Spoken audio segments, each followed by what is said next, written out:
Morning students. आज हम exercise 6.5 के कुछ और क्वेश्चन डिस्कस करेंगे बेटा। तो 10th क्वेश्चन है ये। क्वेश्चन नंबर 9 तक हम कल डिस्कस कर चुके थे। क्वेश्चन नंबर 10 क्या कह रहा है, find the maximum value of the function 2x³ - 24x + 107 in the close interval 1 to 3 and -3 to -1। Okay, तो सेम ही क्वेश्चन है बेटा ये भी। तो क्या करना है, पहले डेरिवेटिव निकालना है। डेरिवेटिव हमारे पास आ जाएगा 2x³ का डेरिवेटिव आ गया 6x² और -24x का डेरिवेटिव आ गया -24 और 107 कांस्टेंट टर्म है तो ये 0 हो गया। तो हमारे पास आ गया है 6x² - 24, 6 कॉमन, x² -4 आ गया। अब हमें नेक्स्ट स्टेप क्या लेना होता है, डेरिवेटिव को 0 लेना होता है। जब डेरिवेटिव को 0 लेंगे तो हमारे पास x² - 4 = 0 आ गया और x = +-2 आ गया। ठीक है, क्योंकि 4 उधर चला जाएगा और उसका स्क्वायर रूट हो जाएगा। तो अब ये जो है +2 ये कौन से इंटरवल में आ रहा है, 1 to 3 में आ रहा है। ठीक है, और -2 जो है कौन से इंटरवल में आ रहा है, -3 से -1 के बीच में आ रहा है। ठीक है, तो इसमें दोनों इंटरवल में हमें अलग अलग वैल्यू सोल्व करनी है। जैसे 1 to 3 में मैंने सोल्व कर रखी, कौन कौन सी x की वैल्यूज़ लेनी है, 1 2 3 लेनी है। ठीक है, 1 3 क्लोज इंटरवल में हमें क्या क्या लेना है, x 1 2 एंड 3। दो तो आपके कॉर्नर पॉइंट हो गए, and point of the interval, और एक वैल्यू हमने 2 यहाँ निकाली है जिस पे डेरिवेटिव वैनिश हो रहा है, डेरिवेटिव 0 हो रहा है, मीन्स वहाँ पर टेंजेंट का स्लोप 0 हो गया। तो आप सारे तीनों पे वैल्यू निकाल लेंगे, f(1), f(2), f(3), मतलब यहाँ फंक्शन में, यहाँ पर इस फंक्शन में वैल्यू रिप्लेस करेंगे। यहाँ पर 1 x को 1 रिप्लेस करेंगे, 2 रिप्लेस करेंगे और 3 रिप्लेस करेंगे। ठीक है, इस गिवन फंक्शन में हर क्वेश्चन में हम ऐसा ही करते हैं ना। तो यहाँ वैल्यू रिप्लेस करके आ गई हमारी, 1 पे आ गई 85, 2 पर आ गई हमारी 75 और 3 पे हमारी आ गई 89। तो which is the maximum value, 89 at x = 3। Same आपको सेकेंड इंटरवल के लिए करना है। सेकेंड इंटरवल हमारा -3 to -1 है और इसके बीच में एक और वैल्यू आई है -2। तो हमें किस वैल्यू पे चेक करना है, -3 पर, -2 पर, -1 पर। ठीक है, ये तीनों वैल्यू फंक्शन में, गिवन फंक्शन में हम रिप्लेस कर देंगे और उसको सोल्व करने के बाद हमारे पास आ जाएगा 125, 139 और 129। तो which is the maximum value, 139 is the maximum value at x = -2। ठीक है, तो ये भी सेम ही क्वेश्चन था। ओके, तो अब नेक्स्ट क्वेश्चन डिस्कस करते हैं। Question number 11। क्वेश्चन नंबर 11 क्या कह रहे हैं, eight x = 1 f(x) x⁴ - 62x² + ax + 9।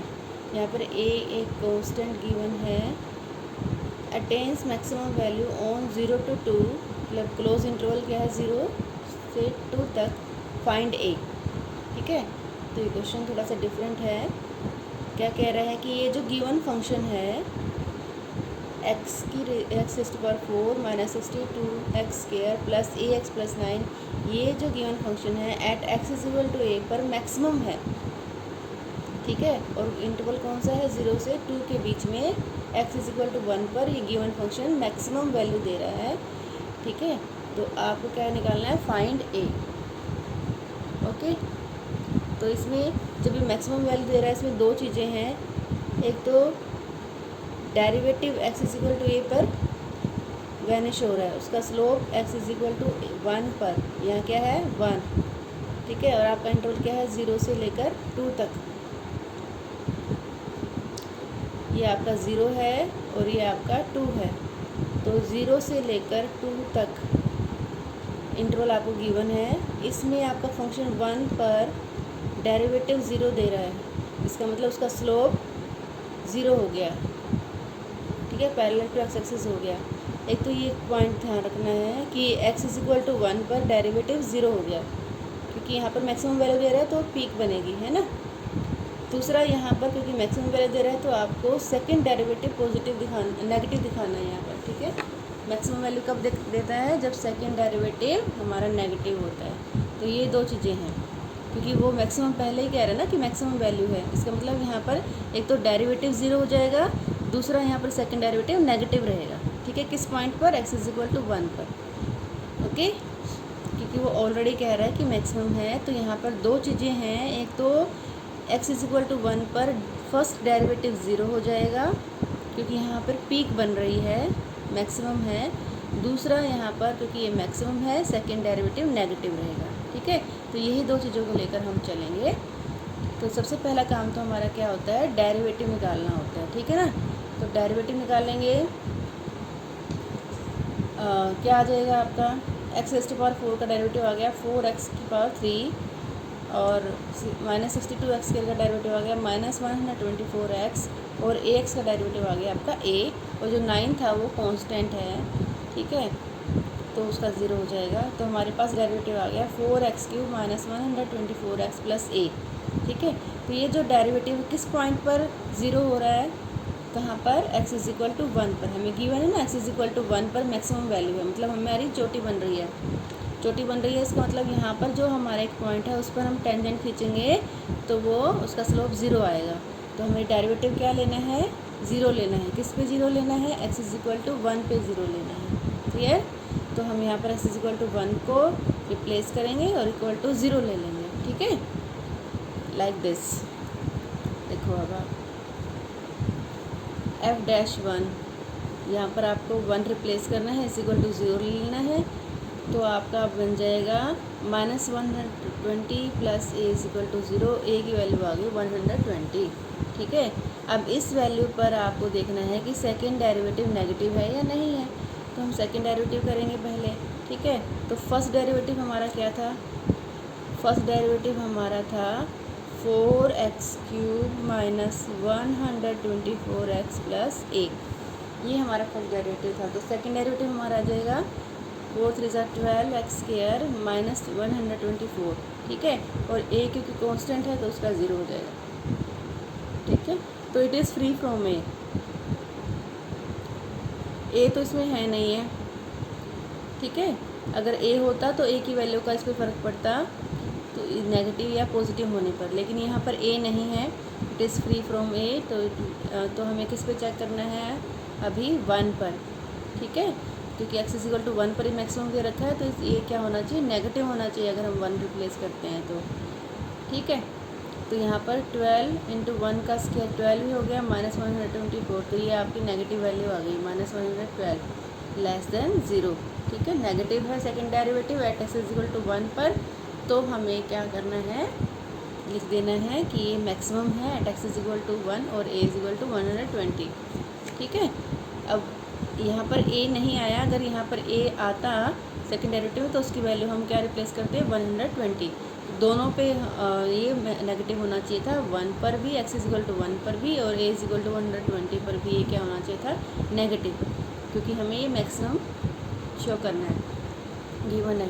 तो मैक्सिमम चेक भी करना पड़ेगा ना हमें, मैक्सिमम है या नहीं है, हमारी वैल्यू ठीक है या नहीं है। ठीक है, तो ये हमारा मैक्सिमम आ गया। ओके, तो प्रोसीजर तो इसका भी सेम ही है। ओके, बस आपको ये यहाँ पर वही चीज़ करनी है कि आपको यहाँ पर 1 पर मैक्सिमम दे रखा है, तो आपको यहाँ डेरिवेटिव में x की वैल्यू को 1 रख देना है, फिर 0 लेना है। ठीक है, क्योंकि हमें x सोल्व नहीं करना है, यहाँ हमें x ऑलरेडी गिवन है जिस पर वो मैक्सिमम है। ओके, अब now see the next question. आपको क्या निकालना है? Find maximum and minimum value of function f(x) is equal to x plus sine 2x on the interval 0 to 2 pi. ठीक है, क्लोज इंटरवल 0 से 2 पाई के बीच में ये जो फंक्शन है x प्लस साइन 2x, आपको बताना है कि मैक्सिमम और मिनिमम वैल्यू कहाँ दे रहा है। तो सबसे पहला काम हमारा क्या होता है? डेरिवेटिव। ऑब्वियस है कि डेरिवेटिव क्या आ गया? x का डेरिवेटिव 1 और साइन 2x का डेरिवेटिव आ गया, साइन 2x का डेरिवेटिव आपका क्या आ गया?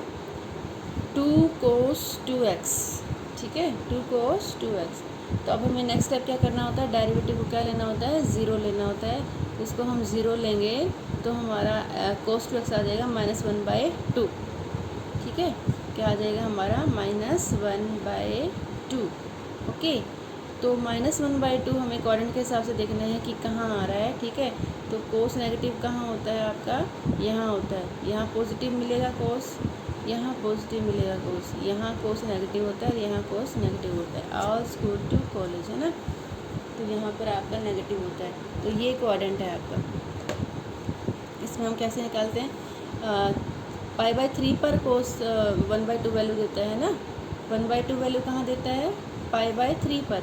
तो -1/2 कहाँ देगा, इस क्वाड्रेंट में, मीन्स पाई माइनस π/3 पर देगा, ठीक है। पाई माइनस π/3, क्योंकि यहाँ पर क्या होता है पाई, तो पाई से लेस, ठीक है। तो पाई माइनस थीटा पर ये आपको नेगेटिव वैल्यू देगा, ओके। तो पाई माइनस π/3 का करेंगे तो क्या हो गया, 2π/3 आ गया, क्लियर। कितना आ गया, 2π/3। फिर आपको वो इस क्वाड्रेंट में नेगेटिव वैल्यू देगा, ठीक है। एक तो वो यहाँ देगा, यहाँ तक पाई माइनस π/3 करके, और एक वो आपको यहाँ देगा, मीन्स पाई प्लस π/3 करके आपको नेगेटिव वैल्यू देगा, पाई प्लस π/3 करके, ठीक है। कि इन दोनों में तो वो पॉजिटिव ही रहेगा। तो एक 2π/3 आ गई वैल्यू आपकी, 4π/3 आ गई, ठीक है। फिर क्या है, वो पूरा घूम के फिर यहाँ दोबारा से आएगा, तब वो पॉजिटिव नेगेटिव वैल्यू देगा, ठीक है। तो वो होगी 8π/3। फिर वो यहाँ आएगा तो फिर वो आपको पॉजिटिव वैल्यू देगा, वो हो जाएगी 10π/3, ठीक है। क्वाड्रेंट के हिसाब से आपकी ये 4 वैल्यूज़ आ जाएंगी। ये चारों आपको क्यों लेनी है, क्योंकि आप इसमें जो x निकालोगे आप, वो आपका 0 से 2π के बीच में आ जाएगा। 2π तक हमें कवर करना है, जहाँ जहाँ आपको ये वैल्यू मिल रही है, ठीक है। तो x आपका आ जाएगा, जैसे ये 2 से 2 कैंसिल हो जाएगा, सॉरी ये आपका आ गया π/3 आ गया, ठीक है। 2 से 2 कैंसिल, कितना बच गया, π/3। ये बच गया आपका 2π/3, ये बच गया आपका 4π/3, ये बच गया आपका 5π/3, ठीक है। तो π/3 आपका कितना होता है, 60 होता है। 60 × 5 होगा 300। तो आपको क्योंकि पूरा कवर करना है 0 से 2π तक के बीच में, तो आपको वो सारी वैल्यू लेनी है जिस पर हमें -1/2 आंसर मिल रहा है, ठीक है। x की वैल्यू देखनी है आपको, x की वैल्यू आपकी 0 से 2π के बीच में होनी चाहिए, और वो सारी लेनी है जिस पर भी आपको आंसर -1/2 मिल रहा है, ठीक है। तो ज़्यादातर ये 4 ही आती हैं अगर 2π तक इंटरवल दिया हुआ है तो, क्लियर। क्वाड्रेंट के हिसाब से आपको देखना होता है। ये क्वाड्रेंट के हिसाब से हमने 11th में भी प्रैक्टिस की हुई है, और अभी भी अगर आप करोगे ध्यान से तो आपको अच्छे से आ जाएगा, क्लियर। अच्छा, अब हमें क्या करना है, 4 वैल्यू तो हमें ये मिल गई, π/3, 2π/3, 4π/3, 5π/3, और 2 वैल्यू हमें एंड पॉइंट्स पता है, 0 to 2π। तो 6 वैल्यू होगी जिस पे हमें ये फंक्शन वैल्यू निकालना है, पता करना है कि किस पे मैक्सिमम है, किस पे मिनिमम है। तो इन 6 की 6 वैल्यूज़ पर हमें इनकी वैल्यू निकालनी है। f 0 पे हो जाएगा 0 sin 0 0 हो गया, sin 0 0 होता है। f π/3 पर हो जाएगा π/3 sin 2π/3। sin 2π/3 सेकेंड क्वाड्रेंट में थी तो पॉजिटिव वैल्यू देगा ना। 60 डिग्री पर क्या होता है, √3/2। नेक्स्ट हो जाएगा 2π/3, ये आपका हो जाएगा 2π/3 प्लस साइन 4π/3। तो ये जो है 4π/3 नेक्स्ट क्वाड्रेंट में आ गया आपका, तो ये क्या देगा, नेगेटिव वैल्यू देगा, ठीक है, कि यहाँ पर साइन नेगेटिव होता है, ओके। फिर 4π/3 रखेंगे तो वो दोबारा से इसी क्वाड्रेंट में आ जाएगा, ठीक है। वो पूरा घूमकर फिर से इसी क्वाड्रेंट में आपको नेगेटिव वैल्यू देगा। तो वो आपका है आपका 4π/3 करेंगे तो साइन 2x क्या बन जाएगा, 8π/3 बन जाएगा। तो ये आपका प्लस पॉजिटिव वैल्यू देगा। फिर से आप इस क्वाड्रेंट में आ जाओगे नेगेटिव वैल्यू के लिए अगेन। तो f ऑफ π/3 आपको 5π/3 प्लस साइन 10π/3 हो जाएगा, 2x है तो इसलिए, तो ये आपको नेगेटिव वैल्यू देगा, ठीक है। तो वैल्यूज़ तो आपकी क्योंकि π/3 मल्टीपल है √3/2 ही रहेंगी, सिर्फ आपको क्वाड्रेंट के हिसाब से प्लस और माइनस लिखना है, ठीक है, कहाँ नेगेटिव है और कहाँ पॉजिटिव है। आगे है साइन 2π, लास्ट हमारा एंड पॉइंट क्या है, साइन ऑफ 2π। तो 2π प्लस साइन 4π, तो पाई के मल्टीपल पर साइन क्या होता है, 0 होता है, ठीक है। किसी भी पाई के मल्टीपल पर साइन की वैल्यू 0 होती है। तो क्या आंसर बच गया, 2π, ठीक है। तो हमारे पास ये आंसर आए हैं 0 π/3 प्लस √3/2 2π/3 माइनस √3/2, 4π/3 प्लस √3/2, 5π/3 माइनस √3/2, 2π। ठीक है, 2π तो कितना हो गया आपका 360 डिग्री हो गया, 360 हो गया ना, और 0 आपका ये हो गया। अब ये देखो, ये π/3 क्या होता है 60 में अगर आप 1/√3 की वैल्यू 1.73 अप्रोक्सीमेट मानी जाती है। ठीक है, इसको 2 से डिवाइड करेंगे और छोटी हो जाएगी, 60 में ऐड करेंगे तो ये तो छोटी वैल्यू है। ठीक है ना, इसके और इसके बीच में। आगे सेम यहाँ पर है, ये क्या है 60 इंटू 2 120 में से कुछ माइनस करेंगे तो वो भी इन दोनों के बीच में है, तो इससे छोटा ही है। ठीक है, फिर आगे देखो यहाँ पर 4 इंटू 60 224 हो गया, 240 हो गया। ठीक है, π/3 क्या होता है 60 इंटू 4 4 × 24 240 हो गया ना। 240 में अगर आप 1.73 को 2 से डिवाइड करके प्लस करते हैं तो भी वो इससे छोटा ही रहेगा। ठीक है, सेम हेयर है आपका, यहाँ तो आपको माइनस ही कर देना है, तो थोड़ा सा माइनस करना है, लेकिन फिर भी यहाँ पे कितना है 300 है। π/3 60 हो गया, 60 इंटू 5 300 में से कुछ माइनस कर रहे हो आप, है ना, तो वो 360 से छोटा ही रहेगा। ठीक है, तो ये आप देख लेना, ये सारे किससे छोटे रहेंगे 360 से छोटे रहेंगे। तो हमारी मिनिमम वैल्यू यहाँ पर क्या है 0 और मैक्सिमम वैल्यू क्या है यहाँ पर हमारी 2π।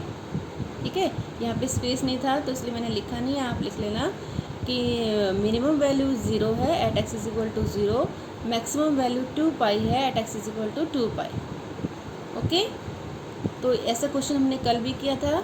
आपको जब 2π इंटरवल दिया होता है तो आपको 4 वैल्यूज़ मिलती हैं जिस पर सेम आंसर रिपीट होता है जो डेरिवेटिव को 0 लेने पर आता है। ठीक है, तो वो चारों वैल्यू आपको लेनी है क्योंकि वो चारों के चारों इस इंटरवल में लाई करेंगी। ठीक है, और इस इंटरवल को देखने के लिए आपको 2x की वैल्यू नहीं देखनी है, आपको किसकी देखनी है x की वैल्यू देखनी है कि वो 0 से 2π के बीच में ही होना चाहिए, क्योंकि वेरिएबल हमारा x है, 2x नहीं है।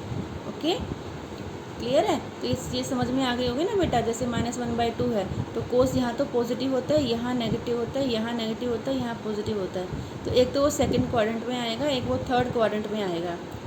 ठीक है, और फिर से वो कहाँ आएगा, फोर्थ में वो पॉजिटिव, फिफ्थ में वो पॉजिटिव, सिक्स्थ में वो फिर से नेगेटिव आएगा, फिर सेवन्थ में वो फिर से नेगेटिव आएगा। ठीक है ना, तो कौन कौन से क्वाड्रेंट लिए हमने, सेकेंड, थर्ड, फिर यहाँ पर आपका सिक्स्थ और सेवन्थ। ठीक है, इस हिसाब से आपको ये वैल्यू निकालनी है। ओके, नेक्स्ट क्वेश्चन डिस्कस करते हैं। ये क्वेश्चन नंबर 13 है। 2 number whose sum is 24 and product is as larger as possible। ठीक है, 2 नंबर जिनका सम 24 है और उनका प्रोडक्ट मैक्सिमम है। ठीक है, तो मैक्सिमम है इसका मतलब वही हमें वो दिखाना है, सेकंड डेरिवेटिव नेगेटिव दिखाना है, प्रोडक्ट का सेकंड डेरिवेटिव। ठीक है, और आपको वो पॉइंट फाइंड आउट करना है जिस पर ये प्रोडक्ट नेगेटिव बनेगा। तो सबसे पहली बात तो जब हमें पता है कि ये दोनों का सम 24 है, अगर हम एक को x ले लेते हैं तो दूसरा नंबर 24 - x होता है ना। अगर एक x हो गया तो दूसरा क्या होगा 24 - x।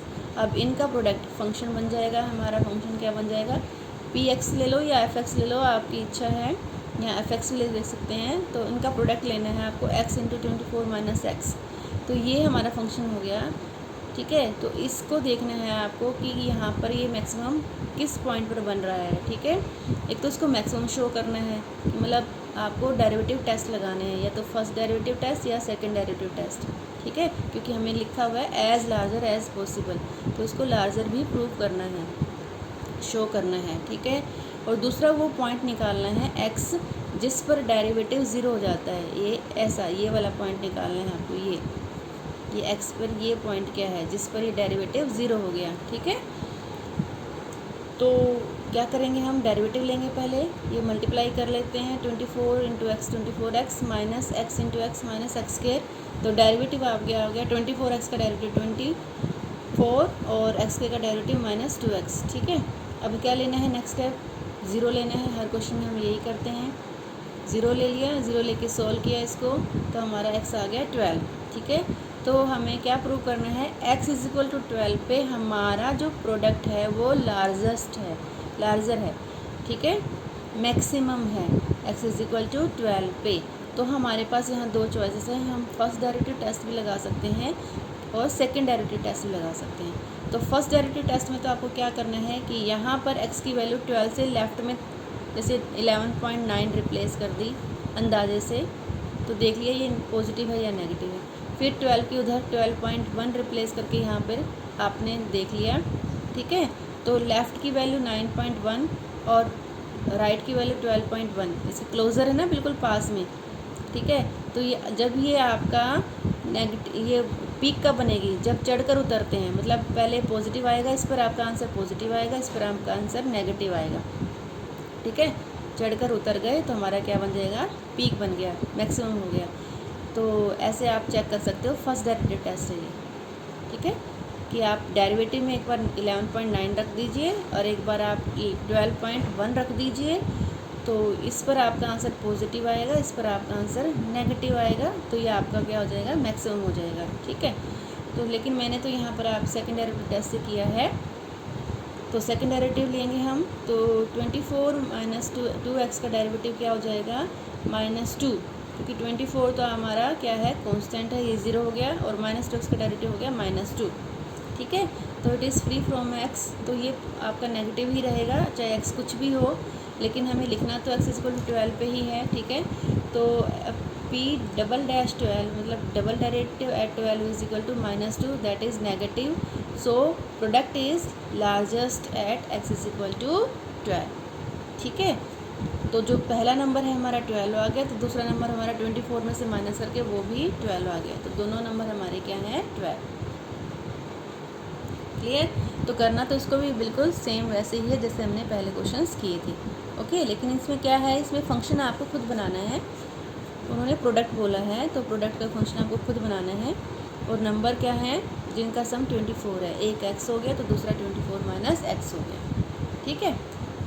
तो अगला क्वेश्चन भी ऐसा ही है, find two number such that x plus y is equal to 60 and x into y cube is maximum.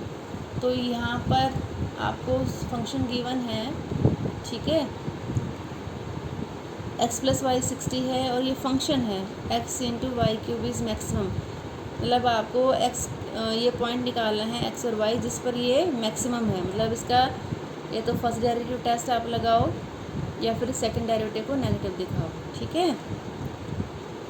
जो वैल्यू हम निकालेंगे डेरिवेटिव ज़ीरो लेने के बाद, उन वैल्यूज़ पर ये क्या होना चाहिए, सेकंड डेरिवेटिव नेगेटिव होना चाहिए।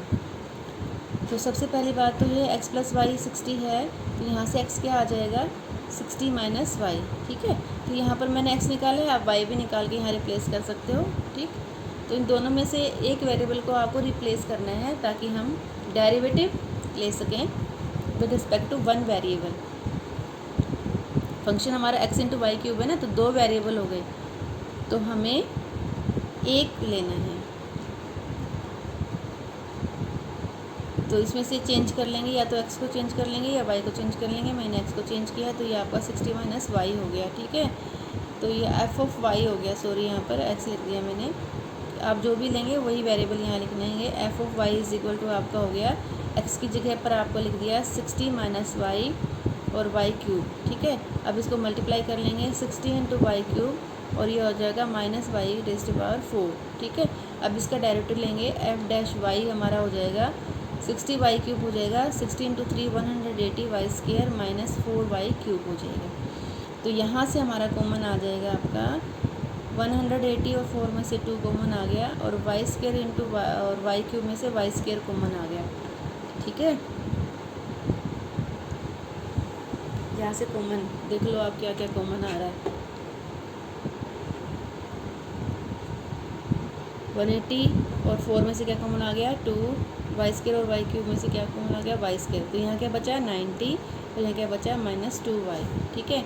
अब हमें नेक्स्ट स्टेप क्या करना होता है, डेरिवेटिव को क्या लेना होता है, ज़ीरो लेना होता है। डेरिवेटिव ज़ीरो ले लेंगे तो ये ज़ीरो हो गया, तो एक तो ये 2y square is equal to 0 हो गया, एक 90 minus 2y is equal to 0 हो गया, दोनों फैक्टर क्या हो जाएंगे 0।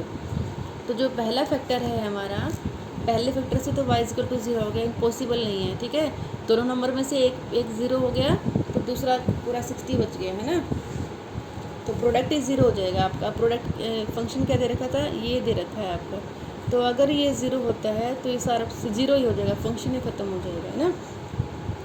तो ये पॉसिबल नहीं है आपका y इक्वल टू 0। तो सेकंड को सोल्व करेंगे, 90 माइनस 2 y इक्वल टू 0, तो y की वैल्यू आ जाएगी 45। 90 को 2 से डिवाइड 45 आ गया। अब इस वैल्यू पर हमें सेकंड डेरिवेटिव को क्या दिखाना है, नेगेटिव दिखाना है, सॉरी, मैक्सिमम के लिए क्या दिखाना है, नेगेटिव। तो हमारा डबल डेरिवेटिव क्या था, डबल डेरिवेटिव क्या आ जाएगा, फर्स्ट डेरिवेटिव को एक बार फिर से लिख लें हम, या यहाँ देख लो आप, थोड़ा सा रिवाइज हो जाएगा। फर्स्ट डेरिवेटिव हमारा क्या था, 180y² माइनस 4y³। तो सेकंड डेरिवेटिव करेंगे तो 100 इंटू 2 360y, और ये हो जाएगा माइनस 4 3 12y²। ठीक है, देखो यही लिखा है ना यहाँ पर, 360y माइनस 12y²। ठीक है, अब इसमें y की वैल्यू क्या रिप्लेस करनी है हमें, 45, क्योंकि इसी पर हमें नेगेटिव दिखाना है। तो इसमें 45 रिप्लेस करेंगे, 360 इंटू 45 माइनस 12 इंटू 45 का स्क्वायर, इसको सोल्व करेंगे हमें तो हमारा नेगेटिव आंसर मिल जाएगा। ठीक है, क्योंकि y इक्वल टू 45 पर ये हमारा नेगेटिव है, इसलिए ये क्या है, मैक्सिमम है। The function is maximum at y equal to 45। अच्छा, मैक्सिमम प्रूव हो गया, हमें पता लग गया किस पर मैक्सिमम है। एक वैल्यू हमें 45 मिल गई, तो दूसरे में कैसे निकालनी है, 60 माइनस 45, क्योंकि दोनों का सम क्या है, 60 है। x प्लस वाई का सम कितना है, 60 है, तो x कितना आ गया, 15। ओके, तो x इज इक्वल टू 15 और y इज इक्वल टू 45 पर function is attaining maximum value. Okay, तो बेटा ये ऐसे ही सेम क्वेश्चंस हैं सारे, और क्वेश्चन नंबर 15 भी आपको ऐसे ही करना है। तो आज का काम आपका क्वेश्चन नंबर 15 तक है। Okay, clear.